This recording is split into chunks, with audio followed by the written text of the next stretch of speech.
कश्मीर में आतंकियों के अंत का काउंटडाउन अब शुरू हो चुका है। पहलगाम हमले के बाद सुरक्षा बलों ने आतंक विरोधी अभियान को तेज कर दिया है। ये तस्वीरें अलग अलग जगहों की आप देख रहे हैं। आतंकियों पर चुन चुनकर प्रहार हो रहा है। तस्वीरें अलग हैं, लेकिन प्रहार एक जैसा ही है। अलग अलग जगहों पर, अलग अलग स्थान पर अब तक 10 आतंकियों के ठिकाने मिट्टी में मिला दिए गए हैं, घर ध्वस्त कर दिए गए हैं और जल्द ही आतंकी भी इसी तरीके से मिट्टी में मिला दिए जाएंगे। 22 अप्रैल को पहलगाम में आतंकी हमला हुआ था। इसके बाद सुरक्षा बलों ने अभियान शुरू कर दिया है। तीनों सेनाएं अलर्ट मोड पर हैं। ये 10 तस्वीरें आप देख रहे हैं जहां आतंक पर आक्रमण किया गया है और ये तस्वीरें उस बात की गवाही दे रही हैं।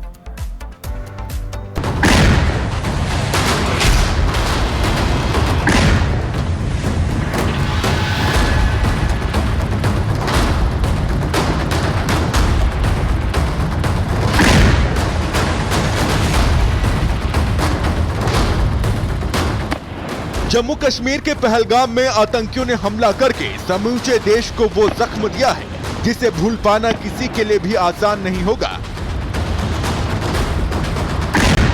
लेकिन अब हर एक जख्म का हिसाब लिया जाएगा, जिसके लिए जम्मू कश्मीर में धुआंधार एक्शन शुरू हो चुका है।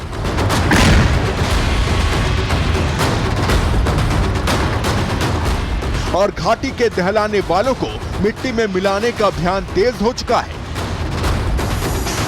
ये बिजबेहरा के आतंकी आदिल का घर है, जिसकी तलाश में पुलिस और सेना के जवान लगे हुए हैं। ये वही आतंकी है जिस पर आरोप है कि उसी ने पहलगाम हमले की साजिश रची और पाकिस्तानी आतंकियों की हमले में पूरी मदद की। आदिल ने साल 2018 में अटारी वाघा बॉर्डर के जरिए वैध तरीके से पाकिस्तान की यात्रा की थी। आतंकी कैंप में ट्रेनिंग ली और आतंकी संगठन TRF का कमांडर बन गया और पिछले साल ही कश्मीर लौटा था। भारतीय जवानों का एक्शन आगे भी जारी रहा। सुरक्षा बलों ने त्राल में सक्रिय आतंकी आसिफ शेख के घर को एक ही धमाके में नेस्तनाबूद कर दिया। आतंकी आसिफ का नाम भी पहलगाम हमले में सामने आया था। जब सुरक्षा बल उसके घर पहुंचे तो उन्हें संदिग्ध सामान दिखा, जो कि IED था। सुरक्षा बल पीछे हटे और एक ही धमाके में पूरा घर तबाह हो गया।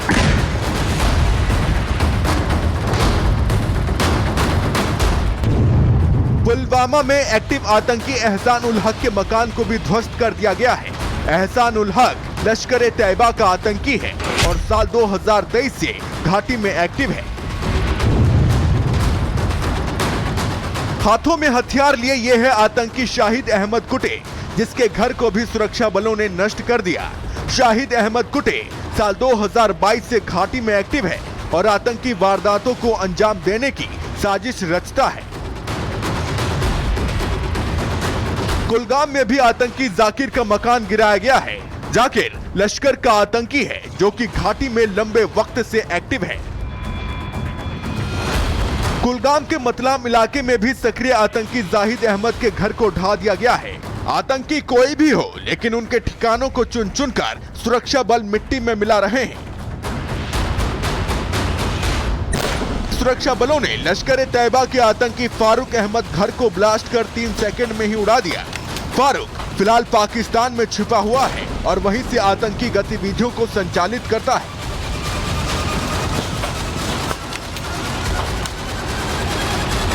पुलवामा में लश्कर तैयबा के आतंकी हारिस के घर पर कार्रवाई की गई और सुरक्षा बलों ने इस आतंकी के घर को भी पूरी तरह नष्ट कर दिया। चेतावनी साफ है कि घाटी में आतंकियों का एक भी ठिकाना नहीं बचेगा। मलबे का ढेर बन चुका ये आतंकी जमील अहमद का घर है। देर रात सुरक्षा बलों ने जमील अहमद के इस घर को ब्लास्ट करके उड़ा दिया। जमील अहमद साल 2016 से घाटी में एक्टिव है, जो अपने खतरनाक मंसूबों को अंजाम देने की फिराक में रहता है। यह आतंकी आमिर नाजिर का घर है, जो कि जैश ए मोहम्मद का आतंकी है और लंबे वक्त से फरार चल रहा है। इसके बावजूद वो घाटी में आतंकी गतिविधियों में शामिल रहता है। पहलगाम में हुए हमले के बाद से घाटी में आतंकियों की बची खुची जमीन को भी नष्ट करने के लिए ऑपरेशन चलाया जा रहा है और चुन चुनकर एक एक आतंकी के घर को मिट्टी में मिलाया जा रहा है।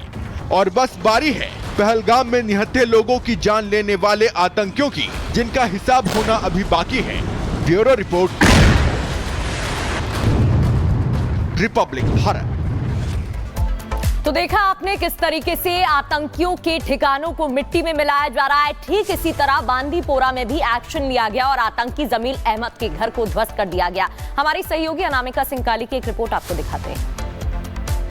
पहलगाम में हुए आतंकी हमले के बाद लगातार सेना की ओर से, पुलिस की ओर से एक्शन जारी है और इसी कड़ी में अगर बात की जाए तो अब तक 10 से ज़्यादा जो आतंकी हैं उनके ठिकानों को ध्वस्त किया जा चुका है। और इस वक्त जहां मेरी मौजूदगी है ये बांदीपोरा का इलाका है और ये एक कॉलोनी में मेरी मौजूदगी है। और ये जो घर देख रहे हैं आप, जो घर भी है और मलबा भी है, क्योंकि मलबा आधे घर को तब्दील कर दिया गया है मलबे में। कल यहाँ पे ब्लास्ट किया गया देर रात और ब्लास्ट के बाद जो घर देख रहे हैं आप, इसे बहुत हद तक डिमोलिश कर दिया गया है।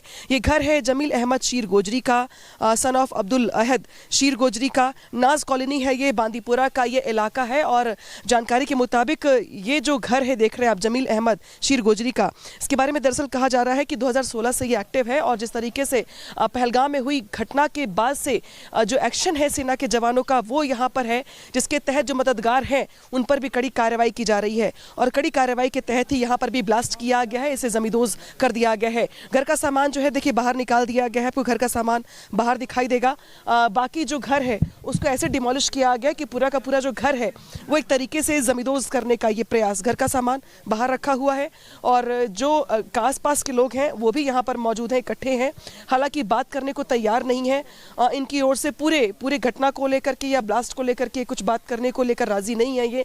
लेकिन जिस तरीके से अगर बात की जाए अब तक के रिकॉर्ड्स की, तो अब तक 10 आतंकी ऐसे हैं जिन पर कार्रवाई की गई, जिनके मुताबिक आदिल अहमद ठोकर, एहसान उल हक, आसिफ अहमद शेख, शाहिद अहमद कुट्टे, जाहिद अहमद गनी, फारूक अहमद तड़वे, अदनान शफीधर। इसके अलावा अगर बात की जाए तो जमील अहमद शीर गोजरी का ये घर है। और इसके अलावा जो कार्रवाई है वो आगे भी चल रही है। यानी कि पहलगाम में हुई घटना को भले ही 6 दिन हो गए हो, लेकिन इन 6 दिनों में जिस तरीके से जो आतंकी पहलगाम आतंकी हमले में शामिल थे उन पर कार्रवाई करने के साथ साथ जो उनके हेल्पर हैं जिनको लेकर के इनपुट्स थे उनके आधार पे कार्रवाई की जा रही है। और ये जमील शीर गोजरी का घर है जिसको यहाँ पे ध्वस्त कर दिया जा चुका है और ये जो कार्रवाई है वो और भी आगे बढ़ रही है। अगर बात की जाए तो जो सर्च ऑपरेशन है वो भी पूरे इलाके में चलाया जा रहा है। बांदीपोरा, कुपवाड़ा, पुलवामा से लेकर के अनंतनाग से लेकर के अलग अलग इलाके ऐसे हैं जहाँ पे नाकेबंदी करके सर्च ऑपरेशन को तेज किया जा रहा है। जबकि कई ऐसे भी चेहरे हैं जो हेल्पर के रूप में सामने आए हैं, उनके घरों को जमींदोज किया जा रहा है। यानी कि सेना की जो कार्रवाई है पहलगाम आतंकी हमले के बाद वो लगातार जारी है। और इस बीच एक और बड़ी खबर, गृह मंत्रालय पहुंचे डीजी बीएसएफ दलजीत सिंह चौधरी। गृह मंत्रालय में बड़ी बैठक हो रही है। एक तरफ सीडीएस की मीटिंग रक्षा मंत्री राजनाथ सिंह के साथ, तो दूसरी तरफ गृह मंत्रालय बीएसएफ डीजी पहुंचे हैं। गृह मंत्रालय में ये बड़ी बैठक हो रही है। जिस तरीके से एक्शन देखने को मिल रहा है, एक के बाद एक बैठकों का सिलसिला जारी है, उससे साफ है कि रणनीति भारत की तैयार है और तैयारी भारत कर रहा है। तो 22 अप्रैल को पहलगाम में जहां कायराना आतंकी अटैक हुआ, उसके बाद रिपब्लिक भारत की टीम भी मौके पर पहुंची और अभी भी उस जगह पर ऐसे निशान देखे जा सकते हैं जो साफ गवाही दे रहे हैं कि कितनी प्रताड़ना पर्यटकों को झेलनी पड़ी।